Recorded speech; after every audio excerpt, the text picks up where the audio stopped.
પડે એટલે આયા આવ્યો ને આયન ને ત્યારે મનુષ્ય દેહ મળે આયન પણ એમાંય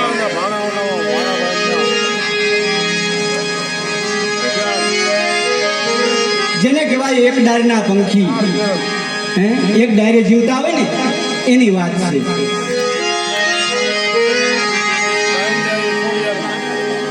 નાનું એવું ખેતર, જો કે અમારા રાજાભાઈને તો ખેતર છે જ. એ ખેતરના કાંઠે એક નાનો એવો ખાખરો, ઉતાણીનો સમય આવે ને એમાં લાલ કેહુડા આવે, લાલ લાલ કેહુડા આવે અને એ કેસુડા જોઈ અને દોય જણા ટાઢો ટુકડો હોય ને ત્યાં બેહીને સાંજે ખાય. પણ આપણા મહાપુરુષો, આપણા સંતો એવું કહે છે ભાઈ કે આ વેદના કેવી છે. એ ટાટા થાય બટકું રોટલો ખાઈને જીવન ગુજારો કરે એ સમયમાં પોતાના ધણીનું અવસાન થઈ ગયું. ધણી પોતાનો વયોગ્યો પોતે અર્ધાંગી પાછળ જીવે છે. પણ કેવી રીતે? હંસ ને હંસલાની જોડી હોય ને ભાઈ, જુરી જુરી કાયો ખાખરાના થડે જાય. મારો ધણી છે આપણામાં ક્યાંય ન મળે ભાઈ. પણ સંતોએ, આપણા મહાપુરુષોએ એવું કીધું. શું કીધું? જિંદગી કી રાહોं મેં આજ તક અકેલે, આજ તક અકેલે. અરે સાહેબ, કેસુડા લાલ કહેર જેવા કેસુડા આવેલા, કેસુડા આમાં જોઈ નહીં બાઈ ટગરમગર જોવે. શું કહેતી હતી? કેસવો કે સારે મેં,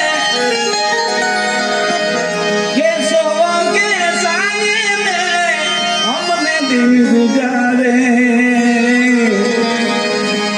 केसवो के साए में हमने दिन गुजारे, जिंदगी की राह में आज तक अकेले, आज तक अकेले. વારંવાર અવસર અને વારંવાર નથી મળતો મારા વાલા. એક પંખીડા જેવી જોડી હોય ને જોડી તૂટે ને. પણ મારા આપણા મહાપુરુષો તો સંતો એવું કહે છે. શું કહે છે? એ ગબડા ગાંડા જેવી થઈ ગઈ, ગાંડા જેવી. જ્યારે જીપટે ફરે. જેમાં અમારા રામાનંદ સાધુ બાપુ પાછળ બેઠા, એવા સાધુ એક હાથમાં કમંડર લઈને આ ગામથી ઓલા ગામને લોટે જાય. અને એને દ્રશ્ય જોયું, ઓહ આ તો કોઈ ગબડા છે. હે ભાઈ, આ તો કોઈ ગબડા છે અને રોવે છે. લાઈ જરાક પડખે જઈને પૂછું. ત્યારે એ સમયે એને પૂછ્યું કે બેટા કેમ રોવે છે?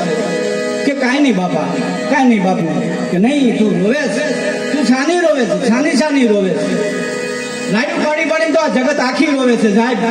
પણ જેનો ધણી વાંયથી વ્યો ગયો ને છાનું રોવે. એને એ રોયું કે એ છાનું રોવે, એ કોઈ દુનિયાને દેખાડે નહીં કે બાપુ હું આ જગતમાં કાંઈ ગોતતી નથી, પણ એક મારો માર્ગનો સિદ્ધનારો, મારો ભીતરનો ભેરો, મારો ભીતરનો ભેરો આ જગતમાં નથી, હું એને ગોતું છું. બાપુ મળશે ક્યાં? ન મળે ભાઈ. ભીતરનો એ ભેરો મારો આવો સાઈડો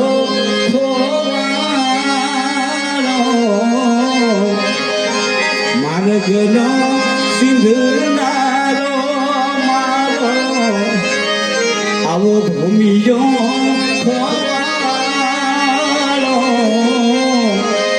વાતે ગાતે એને જોયો તે કેજો, જોયો તે કેજો.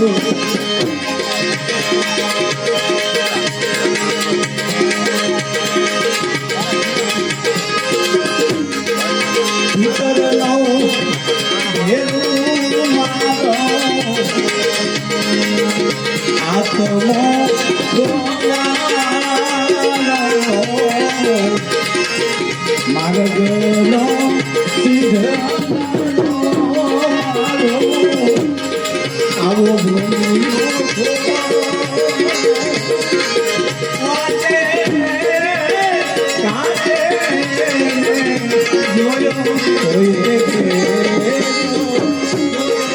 હોય તે